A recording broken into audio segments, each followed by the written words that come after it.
Subscribe to our channel by clicking the subscribe button. Click the bell button and enjoy the latest uploads from our channel.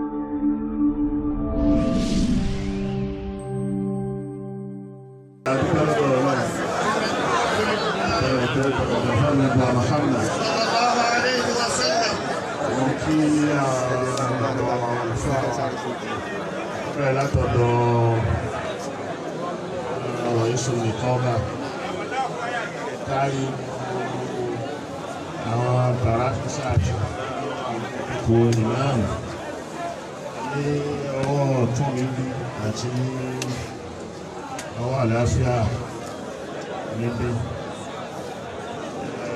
kí àwọn Professor Hamza al-Mufti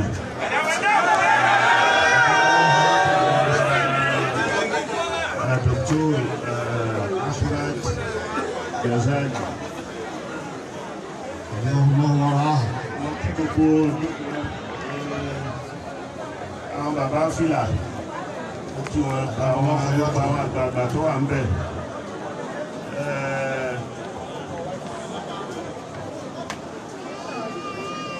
bàbá wa Dr. Shambaki Allah hayatahu wa nasarahu. Àwọn ni wọ́n ń pè jókòó, àwọn ni wọ́n ń ṣe ìtàn. Ọlọ́run ní ṣẹlẹ̀ ìláṣẹ mọ̀. Àmín. Àti àwọn ẹ̀tọ́ wọn àtàwọn àbúrò wọn gbogbo wọn náà ní kí. Assalamu alaikum wa rahmatullahi wa barakatuh. Wa alaikum assalam wa rahmatullahi wa barakatuh.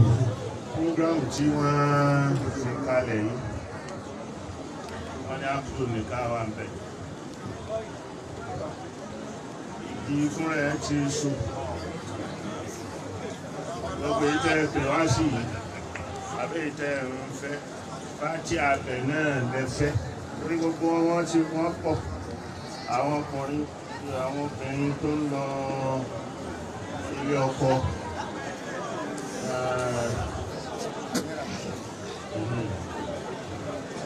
orúkọ Amira Sambo, Abubakar Abdulsalam, Abdulaziz Suleiman Fatima Sambo. Gbogbo àwọn orúkọ yìí àtọkọ àti ìyàwó ọlọ́pọ̀ fàlbárkà sí. Àmín. Àlbárkà tí wà ń bẹ̀ láìṣe wòlímọ̀ láàárọ̀ ìrọ̀lẹ́ yìí lẹ́yìn àárọ̀ náà ọlọ́run sì ní pé kíkẹ́ sọ̀kalẹ̀. Ìrọ̀lẹ́ yìí náà ìkẹ́ tó ti wá látàárọ̀ náà ló bá wa di ìrọ̀lẹ́ yìí. Bójú ọjọ́ ṣe bó tún ṣe rí ó ń palẹ̀ mọ́ mi àsìkò ẹ̀sìn láwà a gbọ́dọ̀ dá dúró wípé kọ́lọ̀ máa ń sọ ìkẹ́ ìkàlẹ̀ fún wa. Ìkẹ́ náà là ń béèrè èyí tá a jókòó náà ìkẹ́ náà là ń béèrè ń bẹ̀. Èyí tá a jókòó láàárọ̀ ìkẹ́ náà là ń béèrè ń bẹ̀. Ọlọ́run máa yọ ìkẹ́ kúrò ní ọ̀rọ̀ ìgbà. Àmín. Àlùbáríkà tí Ọlọ́run fi sí ara ọkọ síyàwó tí àwọn òbí tọrọ fọ́kọ tí wọ́n tọrọ fúnyàwó. Ẹ ti ṣe láàárọ̀ gbogbo àwọn àgbàlagbà tí wọ́n jókòó tí wọ́n ṣe wòlímọ̀ tẹ náwó rẹ̀. Wòlímọ̀ ìdí náà là ń ṣe. Òun náà lè tẹ̀sí láàárọ̀ torí wòlímọ̀ Kùránì kan lè tẹ̀sí láàárọ̀ nù. Àdápọ̀ ni ti Kùránì, wàlímọ̀ ni tìyàwó. Àwọn onínú wà lọ́wọ́ pẹ̀lú ṣáàtì ọba so ìyàwó wọ́n ní o ṣe kó pa ewúrẹ́ bọ́jẹ́ ewúrẹ́ ni ó bá rí òun náà ní bọ́jẹ́ ìtàn ewúrẹ́ ní náà ló fi ṣe oúnjẹ fáwọn èèyàn tí ó fi kó wọn lẹ́nu jọ ó ṣe wàlímọ̀ náà nù. Ọlọ́run kó fa àlùbáríkà sí. Àmín. Ní ìjọ náà ni nílé aláya ibẹ̀ wọ́n ní wá so yìí tí wọ́n ṣe wọ́n ní èmi wá sí wọ́n á ṣojú wọ́n á ṣe tànà ni so èwo tún ní tó máa wá so igi ní tó máa wá nígbà wọn tí wọ́n sì mú ti pa ipé àwọn bẹ̀ mí ní iṣẹ́ ni àwọn ibẹ̀ yẹn ṣe kéèyàn kọ àgàgà lé àná àwọn kọṣẹ́ fún máa gba ó jẹ́ ń gbà bóyá èyí ni àfa àṣàmbà fi tún ni wọ́n tún ń gbé ń ṣe wá láàárọ̀ ń tún wá ní ìrọ̀lẹ́ wọn ṣe wò ìdì tó níjọ́ náà lọ́rùn ní Fatiha náà ni eléyìí náà Fatiha náà ni Fatiha ni Ummul Kitab Fatiha ni Fatihatul Kitab Fatiha ni gbogbo nǹkan Fatiha ní Al-Qur'an látòkè délẹ̀ tọ́rọ ni preface Qur'an ó ní muqaddima bóyá bá ṣe tíra tó bá kọ muqaddima lára muqaddima rẹ̀ lẹ́ẹ̀tì rí gbogbo tí ó fẹ́ sọ́nù tíra rẹ̀ tíra tí ó bá ṣe ní muqaddima tó kò ní àbújẹ́jẹ́ kulè yìí Fatiha ni muqaddima Al-Qur'an gbogbo tó fẹ́ ka Al-Qur'an fẹ́ kọ́ wa ó ti kó sára Fatiha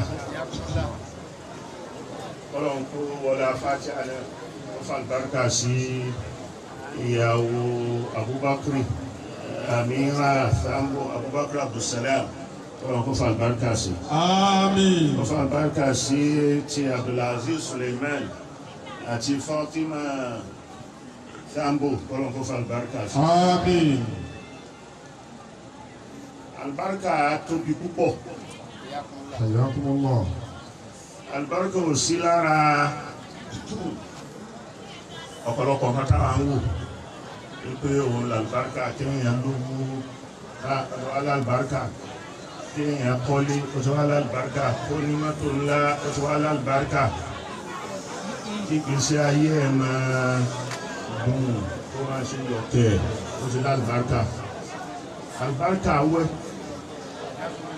tí kò ṣe é fojú rí kìí ṣe kẹtẹ́ yàn fojú rí àlùbáríkà àlùbáríkà ni ànábì Ibrahim ní Salatu wassalam. gbogbo ayé ló rọ̀ mọ́ wípé gbogbo ẹlẹ́sìn ló sọ pé ọmọ èèyàn ànábì Ibrahim ní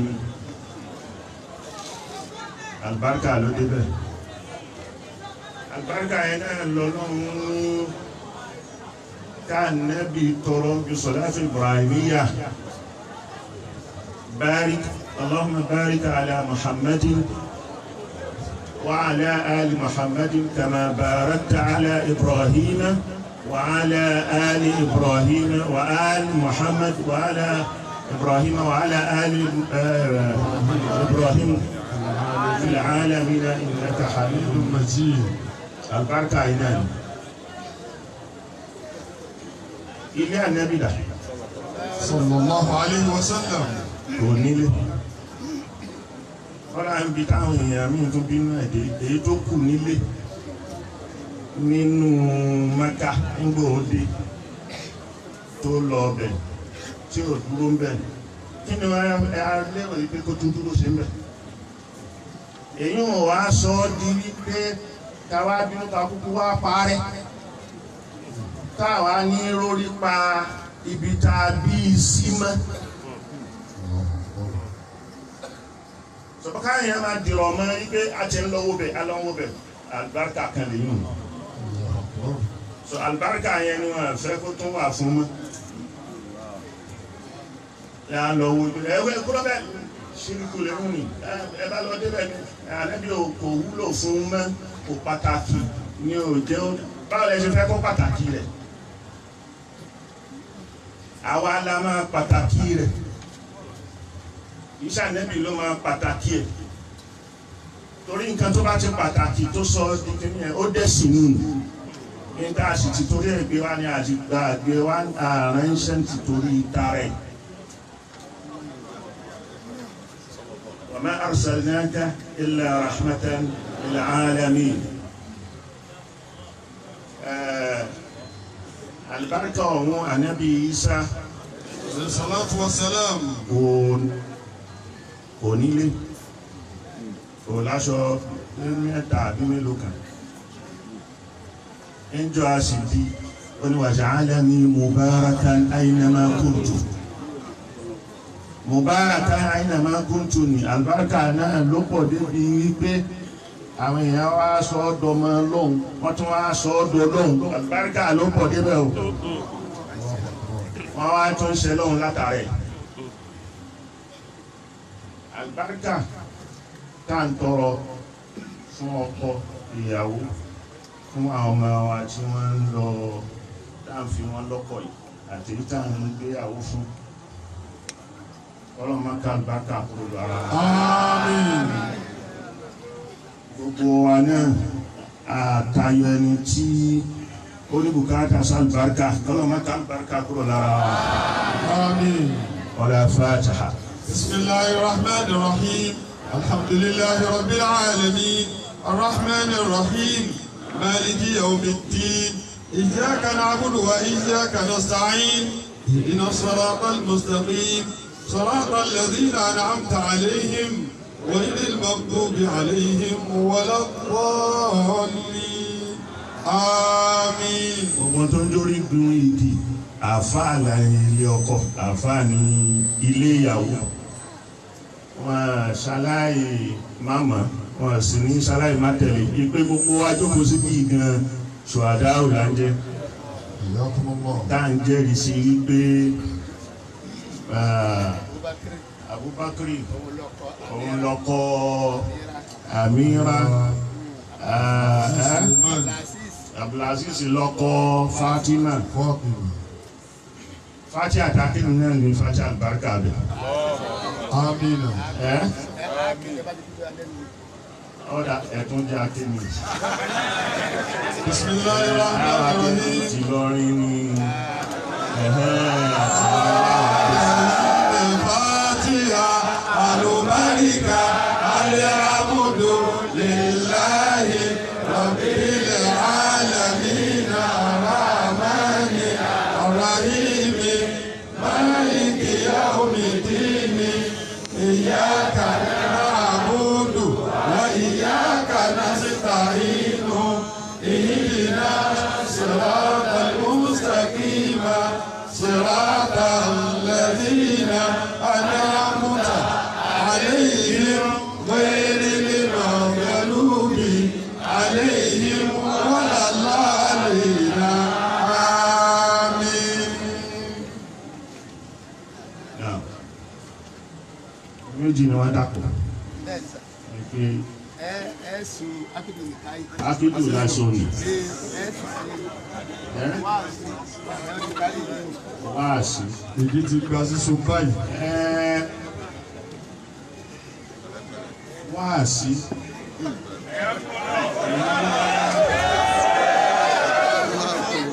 Àwọn tí mi ò bá ní kí wọ́n máa ṣe wáàsí wà ń bí. Torí pé ará Ìlọrin ọ̀rọ̀ ẹ máa ọ̀rọ̀ yìí náà lọ. Àwọn ni àmọ́ èèyàn wa máa ṣọ́ra pẹ̀lẹ́pẹ̀lẹ́ díẹ̀díẹ̀ pẹ̀lú ọ̀rọ̀. Kìí ṣe gbogbo ẹ̀ náà ni wọ́n fi sọ̀rọ̀ kìí ṣe laysa kullu ma yu'raf yuqal wa laysa kullu ma yuqal jaa awanuhu. Dásìkò nǹkan ọba tó èèyàn ní sọ.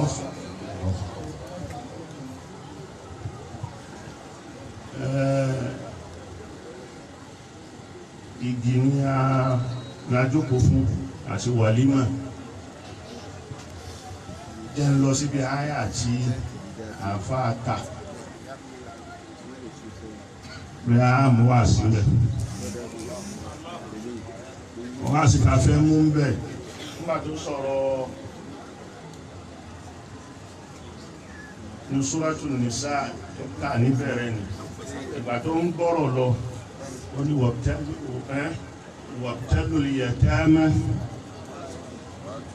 وآتوا اليتامى صدقاتهن. ọjà ní ìwájú àwọn àjò. أعوذ بالله من الشيطان الرجيم. بسم الله الرحمن الرحيم. وآتوا اليتامى أموالهم ولا تتبدلوا الخبيث بالطيب ولا تأكلوا أموالهم إلى أموالكم إنه كان حوبا كبيرا. وآتوا النساء صدقاتهن ولا تؤتوا السفهاء أموالكم التي جعل الله لكم قياما وارزقوهم فيها وقسوهم وقولوا لهم قولا معروفا. ولا تؤتوا السفهاء أموالهم ولا تؤتوا السفهاء أموالكم. أموالهم ناني حياكم الله. ọmọ òrukàn àyà yìí ó sọ ọ̀rọ̀ ọmọ òrukàn ó sọ papọ̀ mọ́ àfẹ́yàwó ọ̀rọ̀ ọmọ òrukàn ló sọ papọ̀ mọ́ fífẹ́yàwó. Ọwọ́ ń bá ọ̀rọ̀ ọmọ òrukàn bọ̀ pẹ̀lú dúkìá wọn. Ọwọ́ ni wala tu'tu sufaha'a أموالكم التي جعل الله لكم قياما. Owó ọmọ òrukàn ẹni tó bá gọ̀ nígbà tẹ́ dán wò tán ṣé làákàyè ẹ pé tàbí làákàyè ò pé tí làákàyè ẹ bá ti pé ọmọ tó làákàyè ẹ bá ti pé tó débi bàlágà tí bùlùbù débi ákìlù ẹ̀ ló tó lè fẹ́yàwó màlẹ́ni. So ó fi làákàyè ṣe mẹ̀yàrú ẹni tí ó tó láti darí ilé láti lọ́kọ. Ìyẹn ni pé ọmọ tí ò tí ì tán lóbìnrin gan ẹ̀ gbọ́dọ̀ fi lọ́kọ. Allahu Akbar. Tí ó mọ yàtọ̀. Ìdínú ni ìtàfi wípé àdíìsì tí wọ́n gbà wá lọ́dọ̀ àìsà ìpé ànábì fẹ́ wọn lọ́mọ kékeré lọ́mọ ọdún mẹ́fà. Rọ́bìṣì pápátá gbà ní.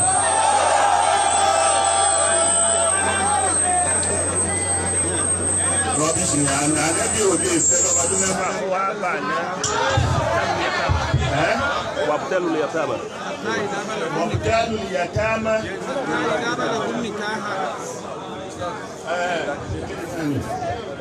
آية موفقة كنو وابتلوا اليتامى حتى إذا بلغوا النكاح. وابتلوا اليتامى ẹ̀dọ́mọ òrukàn حتى òní bàbá máa ń lòótọ́ àmọ́ ẹ̀dá wò ẹ̀mí làákàyè wò ẹ̀dẹ́ làákàyè wò. Bóyá làákàyè bóyá pé làákàyè. bóyá pé ní làákàyè. Àbí òbí. àbí òbí. وابتلوا اليتامى حتى إذا بلغوا النكاح. وابتلوا اليتامى حتى إذا بلغوا النكاح. ẹ̀dọ́mọ òrukàn wò títí. Ẹgbẹ́ wò lásìkò ìgbà tó bá fẹ́ yàwó tó bá tó àsìkò tó yẹ kó níyàwó àbí kó lọ ní ọkọ. فإن آنستم منهم رشدا.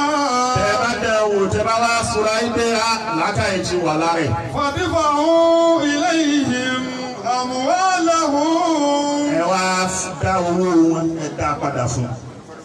ولا Dá owó ẹ̀ padà fún. Owó ẹ̀ tó ń bẹ lọ́dọ̀ yín ní kí á yín ni. Nígbà tí bàbá rẹ̀ kú dúkìá rẹ̀ tó ń bẹ ní kí á yín lẹ́yìn ìgbà tẹ́ bá dán o jẹ́ nígbà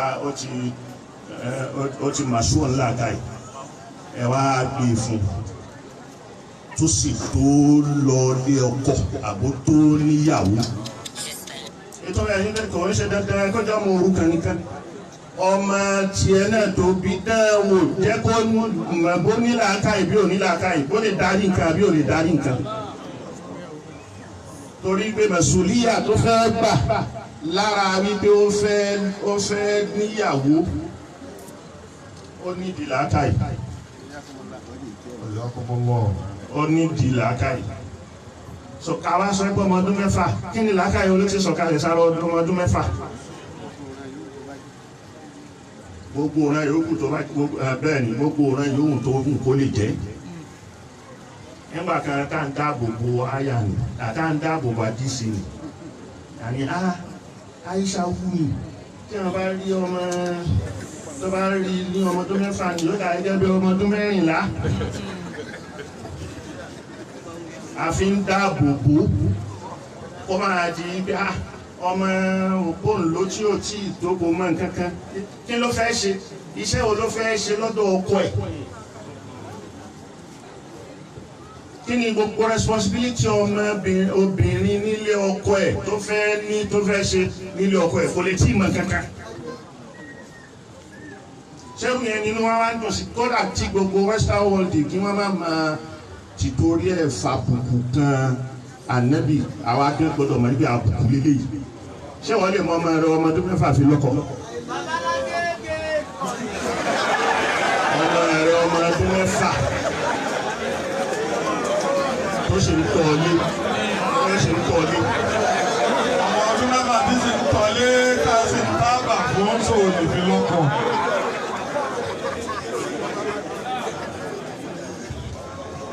ọlọ́run pàtàkì làákàyè púpọ̀.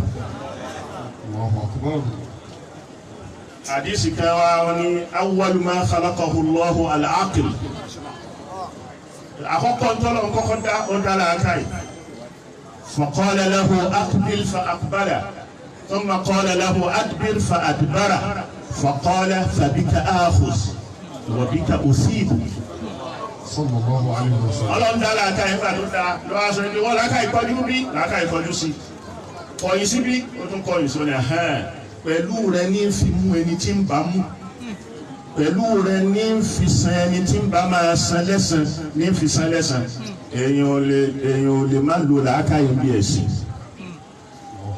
ó ní bí tí hádù làákàyè dé ní. wallahu la yu'badu bil uquli bal bi sharhihi بل وصرفه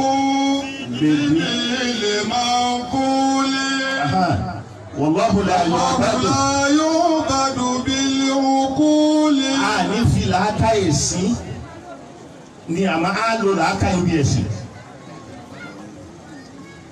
ìṣe bí làákàyè mi ti rò wípé ó yẹ kí n sìn bọ́lọ́run ti rí rèé bẹ́ẹ̀ lọ́lọ́run rí so òun ni ó sọ bóun ti fẹ́ gba ẹ̀sìn ìhun báwo lòun ṣe fẹ́ kẹ́ ẹ̀sìn ìhun gbà so bó ṣe fẹ́ kẹ́ ẹ̀sìn ìhun gbà yẹn kò á ní bí ẹni tí ò tí ì ní làákàyè so kò ní fún tẹ́kílífà kò ní kàláfà ẹni tí ò tí ì màṣúọ̀ tí ò tí ì ní làákàyè lọ́lọ́run ṣe ní ṣẹ̀rí àfi wípé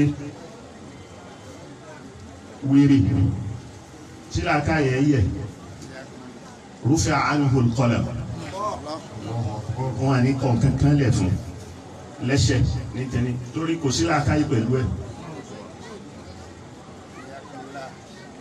ẹni bá sì jẹ́ ìmáàmù tí ò bá bàlágà ákìlú wà nù sára tí àkọ́kọ́ ó gbọ́dọ̀ ní làákàyè ó sì gbọ́dọ̀ ní mímọ̀ tí ò bá ní làákàyè ẹ à lè fi òmùgọ̀ èèyàn à lè fi ṣe ìmáàmù ọlọ́run èèyàn rán òmùgọ̀ níṣẹ́ gbogbo àwọn ànábì ẹ̀ inú sífà òjò bí yá wọn òun nìkan al-aqlu wal-fatana ó gbọ́dọ̀ mú bẹ́rẹ́bẹ́rẹ́ kó pín pé mèsì ifọ̀ ọlọ́run èèyàn rán ọ̀dẹ̀ ńṣẹ́ ọlọ́ọ̀lé lọ gbèsè wá ọlọ́run èèyàn rán ńṣẹ́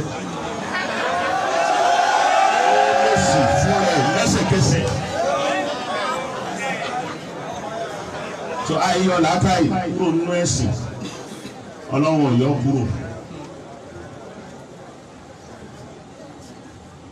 àwọn padà wá ń rí wípé lóòótọ́ awwalu ma khalaqahu Allahu al-aql.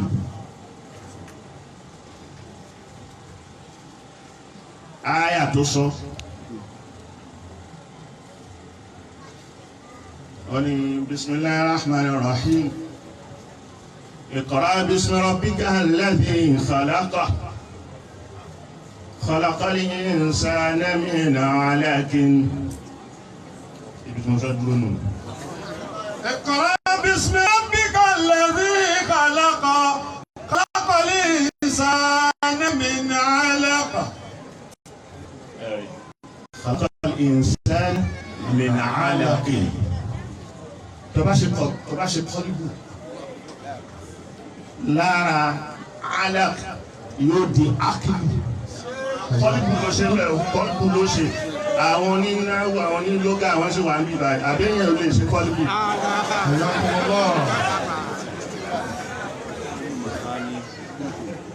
Al-alaqu al-aqilu.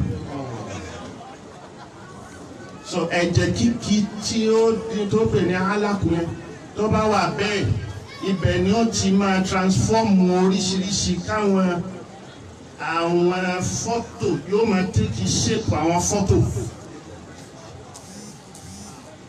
tí ó kọ́kọ́ shape yóò rí gbúgbúrú yóò sì níhù tó bá bẹ̀rẹ̀ sí dàgbà lọ́sẹ̀ kọ̀ọ̀kan yóò máa change padà fọ́tò orí ó wà yọ ń bẹ níbi orí yẹn kí RNA tó pàṣẹ fún DNA rẹ̀ láti máa yọ láti máa fàlà sí máa là yóò yọ ojú ń bẹ àmọ́ àkọ́kọ́ ní ibẹ̀ ni ọpọlọ wà èyí tó tóbi nù níbi tó lọlẹ̀ tó dàbí irú ibẹ̀ lẹ́sẹ̀ àtọwọ́ wà tó abẹ́rẹ́ sí yà lọ́tọ̀ọ̀tọ̀ ojú náà ó yọ etí ó yọ àmọ́ àkọ́kọ́ nǹkan tó kọ́kọ́ wà bẹ́ẹ̀ alákùnì ní ákìlù lọ́pọ̀ wà èyí ni ó máa transform ara wọn tí ó máa ti shape kó tó wá di ẹ̀dá lẹ́yìn oṣù mẹ́rin àbí lẹ́yìn oṣù mẹ́ta ó ń lo oṣù mẹ́rin tó bá ti ní oṣù mẹ́rin ó ti dẹ̀dá ó ti pé ó ti ń sọ ó ti kọ́lùbù ti jáde ákìlù ti jáde níbẹ̀ tí ó bá ti ṣe kọ́lùbù ákìlù ò ní ṣiṣẹ́. Àwọn eléyìí làwọn nǹkan tó kọ́kọ́ wà tẹ́lẹ̀ ó fi hàn pé àkọ́kọ́ tó lọ́n kọ́kọ́ dá làákàyè òun ló fi mẹ̀yáza wa kúrò lára àwọn ẹranko tó kù àwọn ẹ̀dá ẹ̀ sọ tí o bá sí làákàyè yẹn á yàtọ̀ sẹ́ranko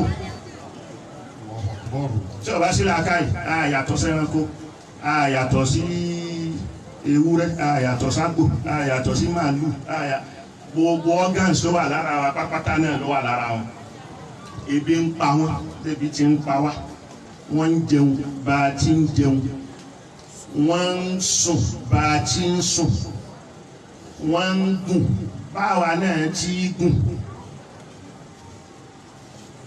wọ́n á múnú wá sí tí afáṣàmbà kì í ṣe ń jẹjọ.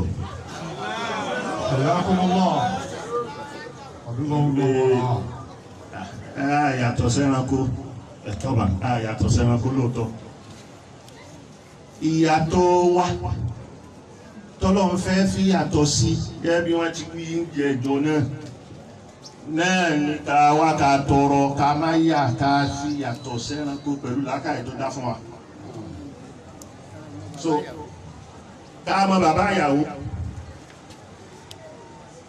kí òfin sí wa ó gáìdì wa àwọn òfin tí ó gáìdì wa ẹ̀yin ẹ má fẹ́ra yín àwọn ìran mẹ́rìnlá tí wọ́n gbọ́dọ̀ fẹ́ra wọn ọlọ́run list yẹ kalẹ̀ òfin ìwọ má fẹ́ lágbájá má fẹ́ ìyá rẹ̀ má fẹ́ ìyàwó bàbá rẹ̀ ìyá rẹ̀ náà ni má fẹ́ àbúrò rẹ̀ má fẹ́ àǹtí rẹ̀ má fẹ́ ọmọ rẹ̀. حرمت عليكم حرمت عليكم أمهاتكم وبناتكم وأخواتكم وعماتكم وخالاتكم وبنات الأخ وبنات الأخت وأمهاتكم اللاتي أرضعنكم وأخواتكم من الرضاعة وأمهات نسائكم وربائبكم اللاتي في حجوركم من نسائكم اللاتي دخلتم بهن فإن لم تكونوا دخلتم بهن فلا جناح عليكم وحلائل أبنائكم الذين من أصلابكم وأن تجمعوا بين الأختين إلا ما قد سلف إن الله كان غفورا رحيما.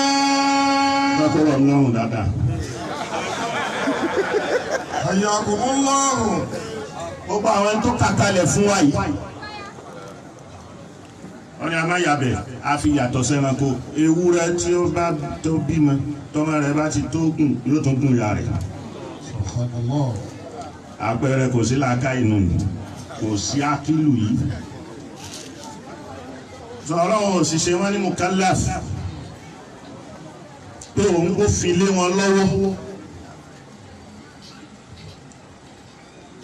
àwọn èèyàn tó wá gbófin lé lọ́wọ́ tó sì fi làákà ìṣe wá tá a fi jọ̀gá gbogbo tó dá yìí. kí wọ́n á ní kò sí làákà yìí òṣìṣẹ́ nínú ẹ̀sìn o. a gbọ́dọ̀ ronú sí àyà Ọlọ́run ká fi làákà yìí dá. tọ́lọ́run sì pè wá gbogbo ọ̀nà lọ síbi làákà yìí. àìmọye àyà tó pọ̀ lóríṣiríṣi afala yatadabbaruna al-Qur'an afala ya'qilun afala ya'qilun afala yanzuruna ila al-ibili kayfa khuliqat. àyà pọ̀ tó pè lọ sára Nazari ìrònú sì ní Nazari nù.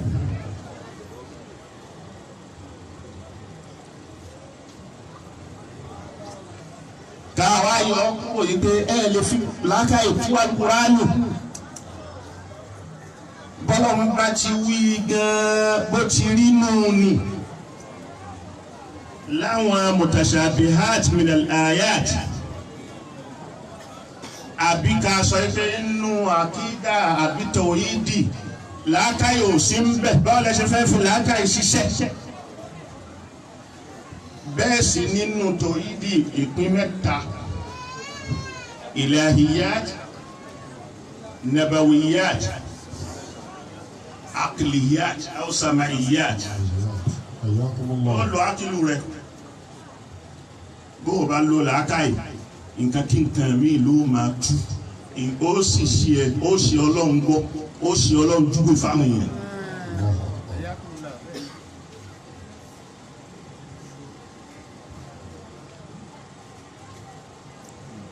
eléyìí ó tún fún wa ní pé mo lọ ọbẹ̀ ní nítorí kéwú nítorí àwọn ọmọ kéwú lẹ́yìn. Hayyakumullah. torí àwọn nǹkan tí a dà ní ìsìn àbí gbẹ́kúgbẹ́ tá à ń gbé kiri tá a bá tún nǹkan ní ìsìn wa ní lákàyè náà fi ń tù wọ́n fi kitab wa sunna wọ́n fi tù àní kìtàbù yẹn gan ló tẹ̀ lọ sára kò ní ká ápùlù torí nǹkan tó lọ́wọ́ fi dẹ́ ìyàtọ̀ tọ̀ sẹ́ran konu ni nítòsí fi gbé tẹ́kílífà lé ẹ lórí nù ni.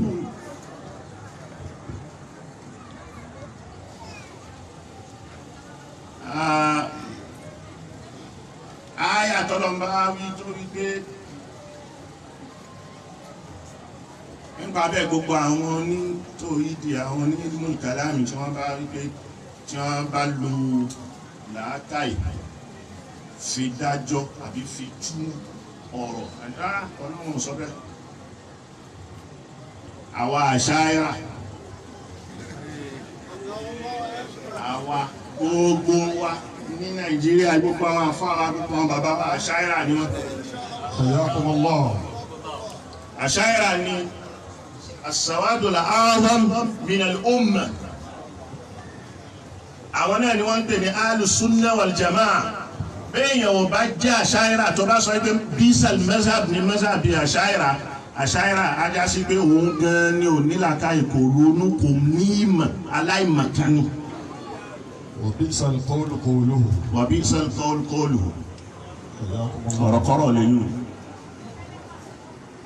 kò sí mazhabi àwọn ni imaamu abul hasan al-ash'ari wa imaamu abul mansur al-maturidi àwọn méjèèjì ni ahlu sunna fil aqida. àpéjọ láyé pé àwọn wàhálà ń ṣẹlẹ̀ láàrin haúsá àti yorùbá ni wọ́n bá labania ẹjẹ́ àpé ra wa ká máa ṣe mítìnì kó má sí wàhálà kó má sí fìtínà. àmọ́ mítìnì ká fẹ́ máa jókòó yìí mọ́ká ẹ̀mí náà mo pè wọ́n àpò àwọn ṣàǹkóṣàǹkó náà haúsá àpé ẹ máa bọ̀ mọ́káàzì ká ìjọ máa jókòó wọn náà fẹ́ fi mí ṣe ṣáàmà rárá haúsá kan ní ká fi ṣe ṣáàmà èmi ò jókòó ní nǹkan wà ń bẹ̀ èmi ò ṣe ṣáàmà ẹ sì gẹ́gẹ́ bí ọmọ ẹgbẹ́ níwà ń bẹ̀ ẹ̀yàn sẹ́kítírì ní Yorùbá ẹ sì yan ṣáàmà láúsá wọ́n ṣe àwọn haúsá tó sọ̀rọ̀ àǹdí wa làbá ń pè wọ́n àwọn kan ni wọ́n bá dé ẹ̀wọ̀n àwọn dé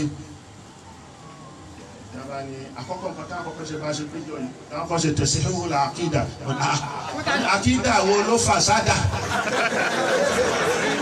tó fẹ́ sọ háhá rẹ̀ èwo ni àkídà bí a ṣe pé àkídà tó ń fásidà tí wọ́n wá fẹ́ sọ háhá rẹ̀ ó máa ń tọ́ wà ní ọkàn kálukú wa ni Ọlọ́run ló mọ tó wà nínú ọkàn òun ló mọ àkídà ó lè mọ bó burú bó bàjẹ́ bí ó dáa.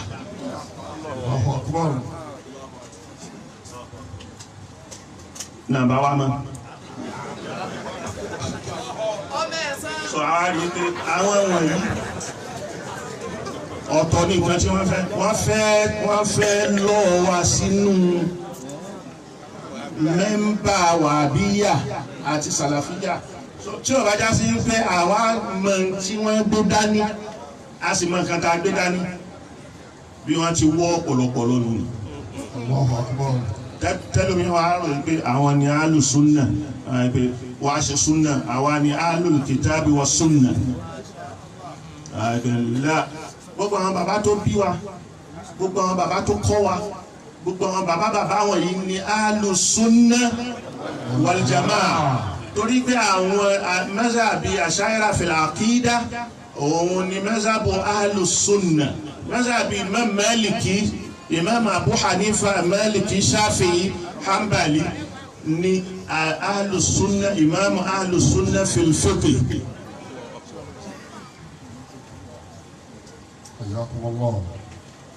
sọlọ́dọ̀ àkídà sunna àwọn ọmọ nílé kíw ìyẹn wà lọ́dọ̀ gbogbo ọmọ kíw àwọn tó nílé kíw ní ìṣòro rẹ̀ látòrí dárù tí wọ́n ti lọ yí gbogbo kíní wọn padà. dárù lọ́wọ́ náà. àbí tí wọ́n wà bí àbí ààrẹ mọ́.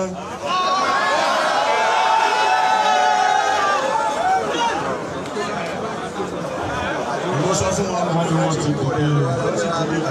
mo sọ fún wọn ẹ̀yin lẹ́yìn gbogbo nǹkan táwọn bàbá nítalẹ̀ ń darú lórí wọ́n sì láwọn kan kò ọ̀dà àwọn ni àwọn kan kí gbogbo lè tí ó padà sí ìlàmú àṣàdàdí Allahu wa iyyaka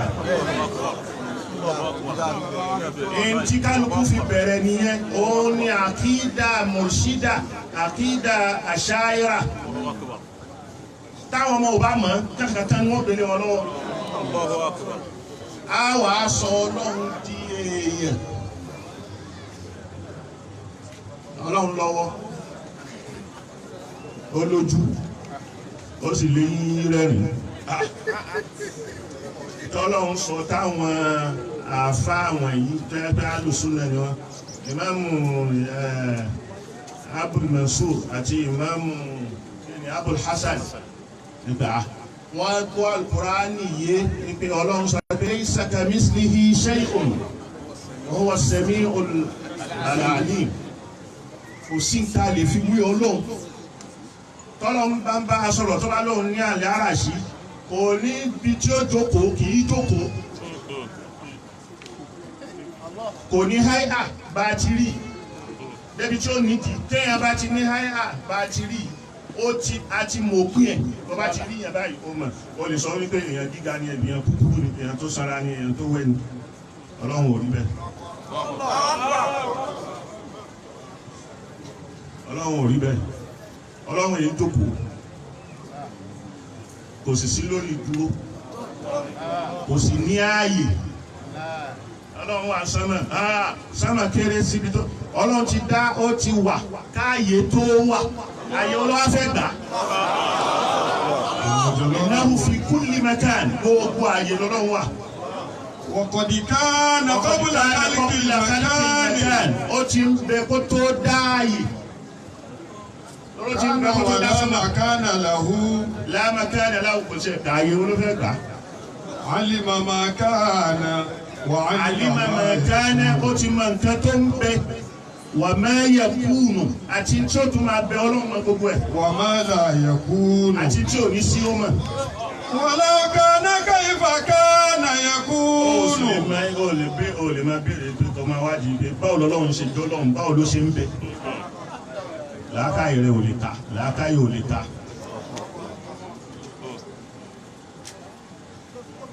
téèyàn bá mọ àwọn ọmọ wọ̀nyí ẹni tí gbogbo àfáà lọ́dọ̀ wọn fi wá dẹlẹ́bọ yìí àwọn gan lẹ́lẹ́bọ torí pé wọ́n ti sọ Ọlọ́run di èèyàn. kéèyàn sọ pé àdìsí sọ pé yanzilullahu ila sama'i dunya Ọlọ́run máa ń sọ̀kalẹ̀ sí sámà ayé yìí fi sulsil layl al-akhir min al-layl.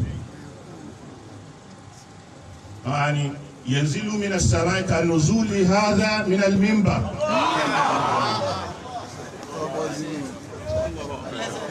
ó lẹ́sẹ̀ nù ní ọlọ́run lọ́wọ́ ọwọ́ rẹ̀ ó níka ó sì lẹ́sẹ̀ ẹsẹ̀ rẹ̀ yìí máa fi kún iná tí iná bá sọ pé halimi mazid ọlọ́run á tẹ̀sẹ̀ bọ́ èso tí wàá yó nísìnyí ọlọ́run tẹ̀sẹ̀ bọ́ná.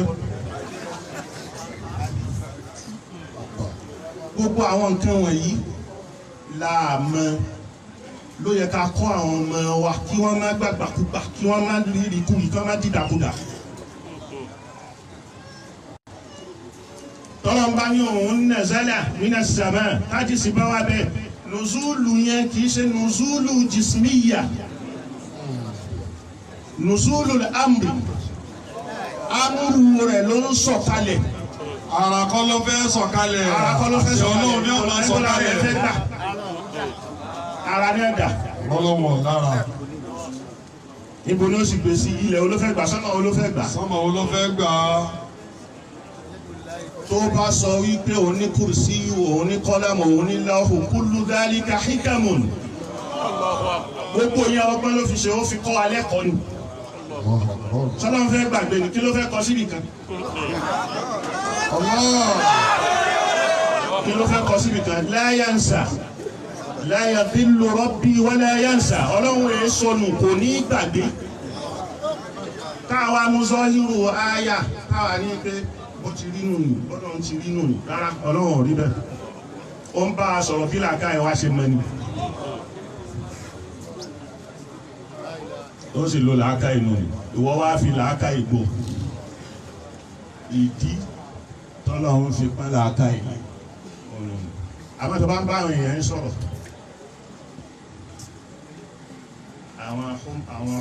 àwọn home kọ̀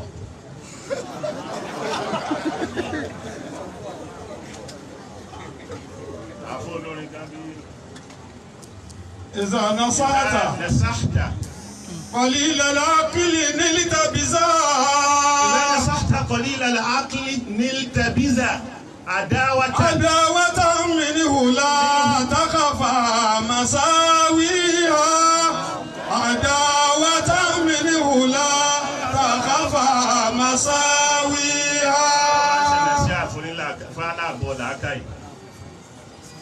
نلت بذا عداوة ó tara bẹ́ẹ̀ ní ọ̀tá ó bẹ̀rẹ̀ sí bẹ́ẹ̀ ṣọ̀tá ni لا تخفى مساويها pé àwọn aburú ọ̀tá tí wọ́n ń ṣe ni ò ní fojú kò ní pamọ́. فالحمق داء ẹ̀rí àìmọ̀kan àbí àgọ̀ àrùn kan ni قبيح ó burú jáì. لا دواء له ológun kò sóògùn tó fẹ́ fi wọ̀. قد قال فيه من الأشعار راويها àwọn tó porin wá wọn ti sọ wípé làákàyè àbí òmùgọ́nì àgọ̀ kò ní oògùn máa lè ṣe kí ni bẹ́ẹ̀ yàrá gbogbo nǹkan lólógùn àgọ̀ ológun. لكل داء دواء يستطب به gbogbo àrùn ló ní oògùn tá a lè fi wá wòsàn fún. إلا الحماقة آيت من يداويها Ọlọ́run fẹ́ fóògùn fún aláàbọ̀ làákàyè àbí òmùgọ̀ èèyàn yóò gbàgàrà ní tòní lè ṣe kankan torí gbogbo wa lè ó padà pa sófò ní. Allahu Akbar. N ti ń ṣẹlẹ̀ lónìí. ètò ń ṣẹlẹ̀ nù. Òmùgọ̀ ní gbogbo wọn làákàyè wọn ká gbogbo tí wọ́n ń gbọ́ wọ́n bá ti mọ àwọn ìlàmú àrísádà yìí tí wọ́n sí lójú mazhabi àṣàyíra fìlà àkídà tí wọ́n sí lórí mazhabi kan àìdá mazhabi àbí hanifa ni àbí mazhabi imam shafi àbí maliki àbí hanbali imam hanbali ó sì sínú ní zọ́hírù nùsùsì bí táwọn tú sí ni. àwọn ẹgbẹ́ mọ́sàbí ànẹ́bílà ni láà ànẹ́bílà ò rí bẹ́ẹ̀. ẹjẹ́ ń ṣe sàárà àti làkan fún wọn tí wọ́n fi lọ.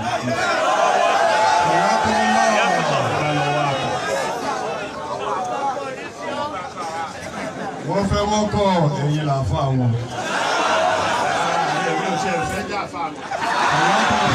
wọ́n fẹ́ wù wọ́n jẹ́wọ́ ni.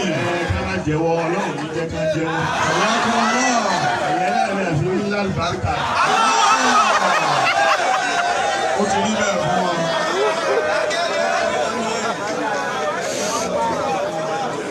àmọ́ Professor Hamza àwọn professor ló wà lọ́kùnrin gbogbo àwọn Allahu ìtorí tí wọ́n Dr. Sambaki associate professor làwọn náà. Hayyakumullah. Àgbo wọn la wà yìí ní ọ̀jẹ̀ ń dárúkọ. Ìtorí tí wọ́n kọ́ èmi kó máa dùn wọ́n náà yìí pé bí máa kó tíra sábẹ́ kínní ni ẹ̀yìn ní gbé jáde fún ọ. Ìwọ náà lè wá lọ́sẹ̀ wàhálà wá tíra. Ìwọ náà lọ wà.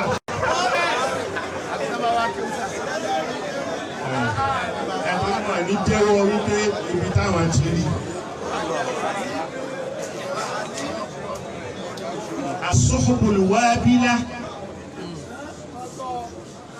الصحب الوابلة على ضريحة الحنابلة. Orúkọ tíra lónìí.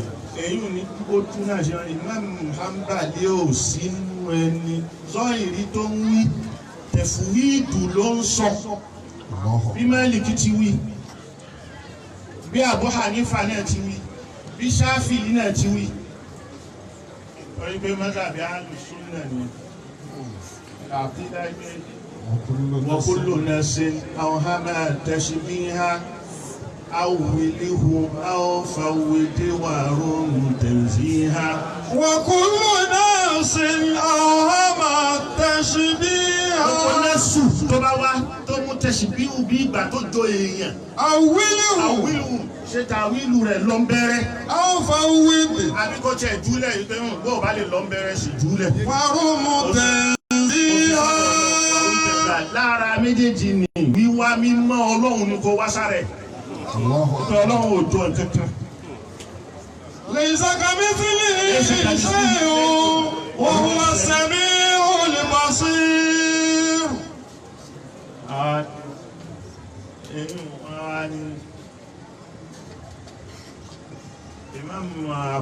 Imam Hanbali òun ló ní nẹ́sù bẹ́ẹ̀ ni nẹ́sù ni but nẹ́sù ẹ̀ yóò jùlẹ̀ ní Imam Malik kí náà ti ń ṣe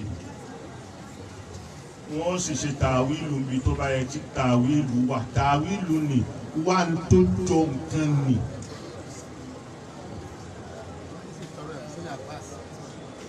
wà ń tó jọ nǹkan ni kó fi tù wọ̀rún tẹ̀sí ha ìwà tó jọ ni tó fi tù ni ó wá ipé Ọlọ́run ò jọ nǹkan kan ni nítorí wá débẹ̀ nù ó wá mímọ́ Ọlọ́run kúrò bẹ̀ níbi kò fi jọ nǹkan míì kò fi jọ ẹ̀dá. nígbà tí wọ́n bá ní Ọlọ́run lọ́wọ́ èyí ò ní yẹ́dùn láì fọ́kọ̀ àìdíhìn yẹ́dùn ní kúwà ló ń jẹ́ bẹ́ẹ̀ torí pé mẹ́sàrù kúwà ibi tágbára wà ara ọwọ́ ni.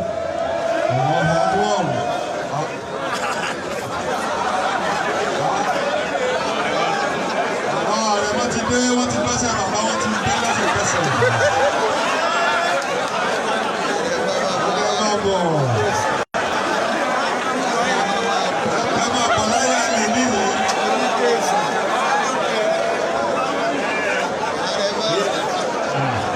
Èmi mo sọ̀rọ̀ rẹ̀. Bàbá làwọn sọ̀rọ̀ yìí. Tó wà ní àwọn àkíyèsí wọn láwọn ará Darul Uloom ìgbé. Wọ́n ní bàbá táwọn bàbá.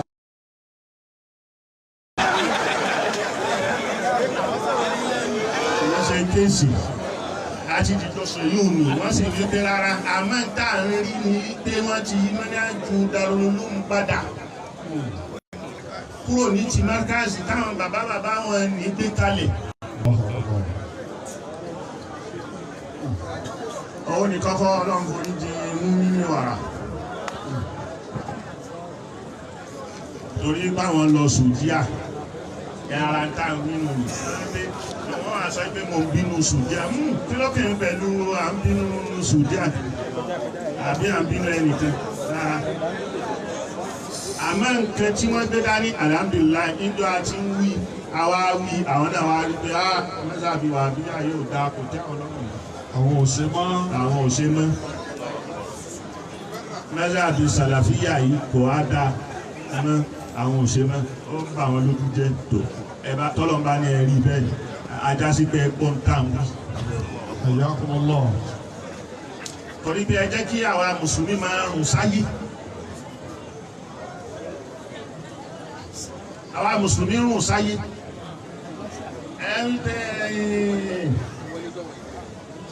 Ànábì sọ pé Sallallahu alayhi wa sallam. umirtu an uqatila an-nasa hatta yashhadu an la ilaha illallah. Umirtu an uqatila an-nasa hatta yashhadu an la ilaha illallah wa anna Muhammadan rasulullah. Ọ̀rọ̀ ni àdìsí yẹn bá a ṣe ń tú ó takò àyà Kùránì. Ànábì ò jẹ́ sọ bẹ́ẹ̀. Ànábì ò jẹ́ takò Al-Kùránì.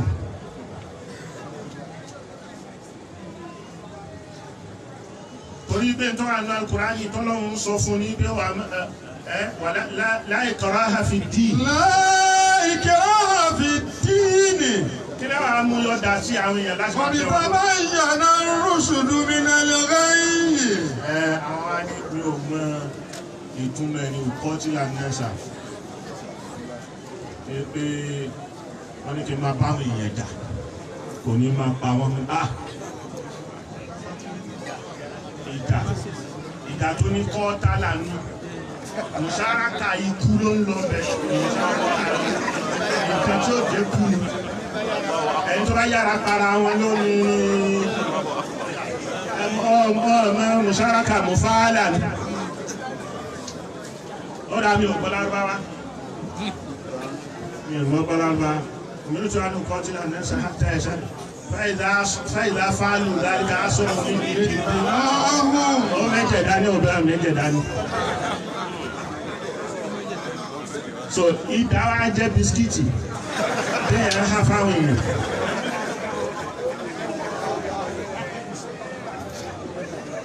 Kò sí nǹkan tẹ́ fẹ́ fi bò ó tẹ́ fẹ́ fi yí lọ́ra tẹ́ fẹ́ bò ó lójú dà tí ó yàtọ̀ kò sí. Ànábì pa àṣìlẹ̀dìde lápáyàn ẹ máa gbọ́ lẹ́nu wọn kiri apààyàn Ànábì wa o sallallahu alayhi wa sallam. wọ́n lè dá Ànábì tí wọn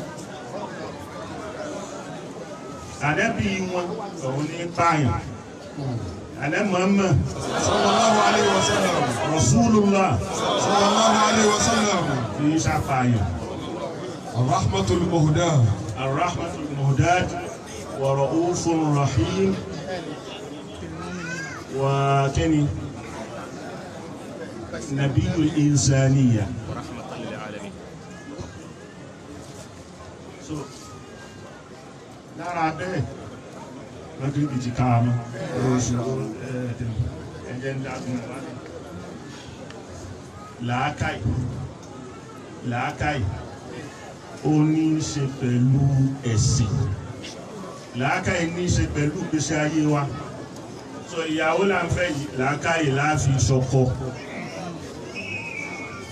làákàì níyàwó náà ó fi jẹ́ ìyàwó lọ́dọ̀ọ̀dẹ̀ ọkọ ẹ̀ àti ẹ̀yà ayàkúrà tó ń ṣubirú ọ̀ṣọ́birú ọ̀rọ̀ Ya ayyuhal ladhina amanu isbiru wasabiru warabitu wattaqullaha la'allakum tuflihun. Ya ayyuhal ladhina amanu isbiru ẹ̀yin tẹ́ jẹ́ mùmínì ẹ lágbàmọ́ra ìwọ ọkọ lágbàmọ́ra. Isbiru bẹ́ẹ̀ ti ṣe sùúrù lọ ní sùúrù àgbàmọ́ra ló jẹ́ bẹ́ẹ̀ àtẹ̀mọ́ra. wasabiru ẹ máa fúnra yín ní àtẹ̀mọ́ra. warabitu ọkọ bá ṣe kíyàwó ṣe warabitu ẹ ṣọ́ra yín pọ̀. wattaqullaha la'allakum tuflihun. Bẹ̀rù Ọlọ́run la'allakum tuflihun àìmọye ìdí ló ń já nílọrin Ọlọ́run ní já ti ń lò. Ọlọ́run ní já ìdí yóò ẹ̀sà mi dáadáa jàmá. Ọ̀pọ̀lọpọ̀ ọlọ́kùnrin tí ó fẹ́ ṣe mẹ̀sùlíyà rẹ̀ fún ìyàwó rẹ̀ ọ̀rọ̀ ọ̀dọ́kùnrin ìwọ ló gbọ́dọ̀ ní ṣùkú náà ìwọ ló gbọ́dọ̀ ní ìfà ibi tí ìyàwó gbé ìwọ ló ṣe ìwọ ló rí. Ìyàwó gbé ìwọ ọkùnrin ló ṣe ọ̀rọ̀ yẹn lórí rẹ̀ ló ṣe. ìwọ ló náwó lé lórí. Náwó lé lórí ọ̀rọ̀ yẹn ni fún òwò ọkùnrin tó jọ́kọ. Kódà kóbìnrin lówó. Kódà kóbìnrin lówó gan-an. Tọkọ ni wípé ìwọ ló tún máa fún. Tọkọ ni pé sáà máa fún bó bá ti lágbára mọ́. Májòkó ti bẹ́ẹ̀ ẹ̀yìn olówó tó máa kó rẹ̀ wá sí ọmọ Májòkó wa ti ní. fà gbéyàwó mi ti lówó dáadáa sáà máa kó wọ̀ wá. Ọlọ́run ò fẹ́ bẹ́ẹ̀. Ọlọ́run ò pé ká ṣe bẹ́ẹ̀. Tọkùnrin bá ṣe bẹ́ẹ̀ Ọlọ́run ó darí á sì ti sọ́wọ́ obìnrin ní tí ó Tọkùnrin wà bá wá ní ti tọ́pẹ́. kà á sí pé ìfà ń bẹ lọ́wọ́ ìyàwó fún ọmọ jẹ́ lọ Ọlọ́run máa wá darí á sì kí sọ́wọ́ ìyàwó náà. Ṣé wàá pọ̀? Yóò máa wá pọ̀ rẹ́gẹ́dẹ́ ojúṣe rẹ̀ ìyàwó máa wá gbà ṣe lára àwọn ọmọ rẹ̀. Ọlọ́run ò sì fẹ́ bẹ́ẹ̀. Ọlọ́run ò sì fẹ́ ká ṣe bẹ́ẹ̀. Àmúna alẹ́ ní sá. Kò jẹ́ ẹni tóbìnrin ó lè fẹ̀yìntì báyìí. Kò jẹ́ ni tóbìnrin ó lè fẹ̀yìntì báyìí níbi gbogbo tó bá dé bá obìnrin náà. Ìwọ náà ní kò máa sáré lòkè sáré lọ́ọ̀lẹ̀. Ìwọ ni ó máa sáré lòkè sáré lọ́lẹ̀. Iṣẹ́ tọkọ gbà ní. Iṣẹ́ tọkọ gbà nù.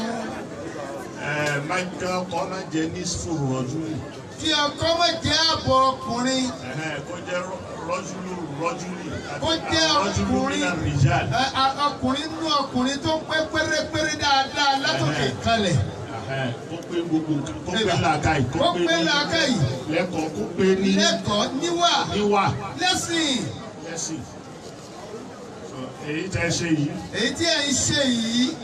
responsibility àwọn òbí ni wọ́n ṣe lé. responsibility àwọn òbí ni wọ́n ti ṣe tiwọn o. ẹ̀yin náà wá múra àti wọ́n ti wá dáadáa ara yín nísìn. wọ́n ti wá dára yín nísìn. kò ń ṣọ̀rọ̀ yẹn fún òbí mọ́ láti náwó fún yín. kò ṣe ọ̀rọ̀ yẹn fún òbí bàbá ọkọ àbí bàbá ìyàwó láti tún máa náwó kankan fún yín mọ́ báyìí. wọ́n bá ná sàárà ni wọ́n kàn ṣe. tí wọ́n bá ṣe wọ́n kàn ṣe sàárà fún yín ni. kódà sàárà ọ̀hún kò ní ní. kódà sàárà ọ̀hún náà ó lè má ní tẹ̀tẹ̀kẹ̀ bẹ́ẹ̀ ládàá kò ní ní ládàá púpọ̀. torí kó tún mọ̀ wá bí ayọ̀ fún yín pé bàbá ẹ sá máa kó wa ẹ máa kó wa. bàbá ti ń di tí bàbá máa kó wa ní ọkọ àti bàbá máa kó wa ní ọdẹ ìyàwó mi. kí bàbá ó tají o tí ọkùnrin yìí lónìí ni. kí a má jẹ ìrọ́mì yìí ó jẹ ìsọ́mì yìí la takunu ìrọ̀mìyàn bal takunu ìsọ́mìyàn jẹ́ àtàpàtà dìde. ìwọ jẹ́ àti àpáta dìde ọkùnrin. má jẹ́ ìrọ́mí ẹni tó ń fi eegun àwọn bàbá àná ṣe fáàrí. má jẹ́ ọkùnrin tí ó máa fi eegun àná sì kí àwọn bàbá àná ọlá àwọn bàbá àná ṣe fáàrí tó ní pìlẹ̀ dáadáa tiẹ̀. àwọn kí ẹ tàpátá dìde kó dìde fún rẹ. dìde fúnra ara rẹ kí wọn náà dúró dídí ọkùnrin. kódà ẹ tó bá tún tàpátá dìde ó tó rí nǹkan. kódà ẹni tó bá ti àpáta dìde tó rí nǹkan gbèsè lé. atẹrọfọ dìde ní tiẹ̀ lé. atẹrọfọ dìde ní tiẹ̀ lé tí ó máa yọ̀yọ̀yọ̀yọ̀. kó tó lè rí nǹkan dìmọ́. kó tó padà wá lè rí nǹkan dìmọ́ tí ó dọkùnrin gidi. tí ó fi wá dúró. tí ó fi wá dúró. wàhálà iṣẹ́ ń bẹ wájú ẹ̀ púpọ̀. iṣẹ́ mi ni iṣẹ́ ọtọkùnrin ní. iṣẹ́ náà ni àwọn ọkùnrin ní o. Ọlọ́run sọ pé la tajua fiha wala ta'ra. annaka la tatma'u fiha wala tadha. àmọ́ fawaswasa ilayhima ash-shaytan liyubdiya lahuma ma uriya lahuma min sawatihima. Ọlọ́run fi wá sọ pé ibi tọ́ mi ha. Ọ̀dà ẹ̀yin méjèèjì ẹ máa kún bẹ́ẹ̀. Ẹ kúrò lájẹ́nà. Ẹ kúrò lájẹ́nà ni àjẹ́nà tó ń wí kì í ṣàlìjẹ́nà. Ààrẹ náà ni. Àlìjẹ́nà tọ́lá ń wí bẹ́ẹ̀ kẹ́jẹ́ àjẹ́nà tá a bá ṣiṣẹ́ rẹ̀ tá a wà àlìjẹ́nà tá a là á wọ̀ yìí kọ́. Rárá. Rárá. Ó di ibi kéèsì kan nílẹ̀ tó. Ó di ibi ilmu làkídà náà ni ó ní kéèsì. Ilmu làkídà ni ó kọ́ yẹn. Àlìjẹ́nà tọ̀hún kò sí má ṣe ń bẹ̀. Àlìjẹ́nà tọ̀hún táwọn bàbá wa táwọn ní ó lọ nípa báwọn táwọn níbi Ọlọ́run máa wà kò sí má ṣe nínú ẹ̀. ọ̀tẹ̀ níjọ́ mi lè yún ni. níjọ́ mi lè yún ni.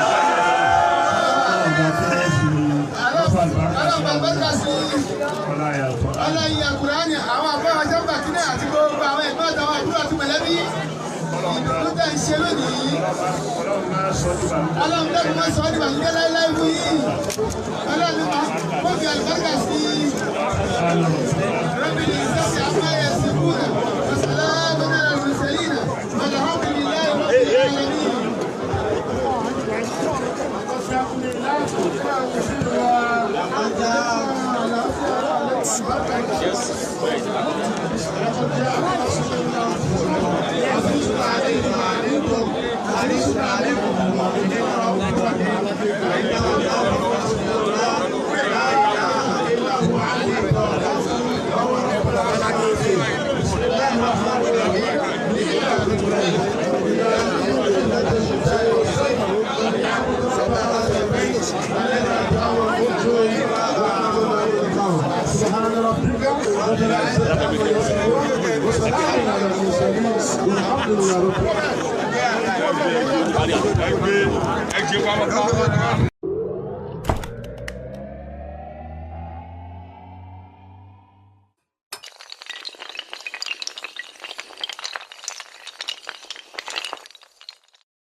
Subscribe to our channel by clicking the subscribe button. Click the bell button and enjoy the latest uploads from our channel.